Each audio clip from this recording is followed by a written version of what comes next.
Alternative citoyenne ivoirienne, ACI, principale organisation de la société civile en Côte d'Ivoire, a adressé un courrier au Premier ministre Patrick Hatchi pour dénoncer la cherté de la vie et annoncer ses actions.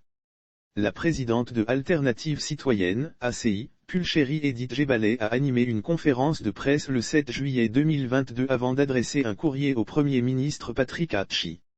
Selon elle, les Ivoiriens sont soumis à toutes sortes de pressions, dont une cherté de la vie généralisée qui va du coût des loyers au coût du cube magie en passant par le coût du carburant, des matériaux de construction et des produits de grande consommation. Les mesures du gouvernement sont inopérantes, estime Pulchérie Gebalé. Le gouvernement a pris des mesures qui sont inopérantes et les populations continuent de subir les augmentations des prix. Au-delà de la flambée des prix, ajoute la présidente de ACI, les Ivoiriens sont oppressés par une mauvaise gouvernance et des injustices. C'est pour toutes ces raisons qu'elle a lancé le mot d'ordre Ville morte le 19 juillet prochain.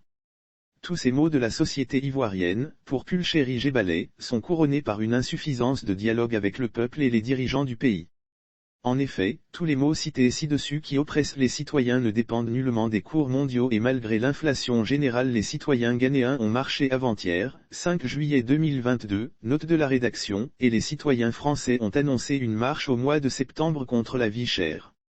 C'est dire qu'il y a des choses qui dépendent des États au-delà des cours mondiaux.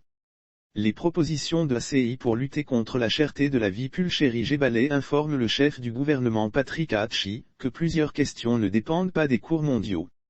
Ce sont entre autres, la création des centrales d'achat dans les régions pour faciliter l'approvisionnement des commerçants de l'intérieur du pays, afin d'éviter l'augmentation des prix à cause du transport et des faux frais.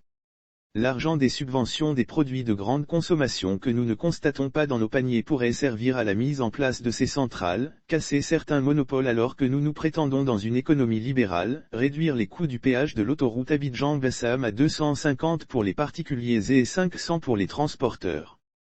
Comme vous aimez les comparaisons, au Ghana le péage se paye avec un cedi et au Burkina avec 200 FCFA, c'est-à-dire avec des pièces de monnaie, le suivi et le contrôle des mesures prises, et des lois en faveur des populations comme celle sur les loyers, bien d'autres mesures que nous partagerons avec vous plus tard.